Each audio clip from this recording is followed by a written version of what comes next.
Want to help the environment while also meeting your nutrition goals? Here are a few tips to get you started. First, learn what your needs are and buy to them. Visit myplate.gov to learn the number of servings from each food group recommended to meet your needs. Learning your food group goals helps in planning weekly menus with minimal food waste.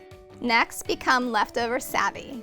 For example, Monday's enchilada filling can easily become Tuesday's soup.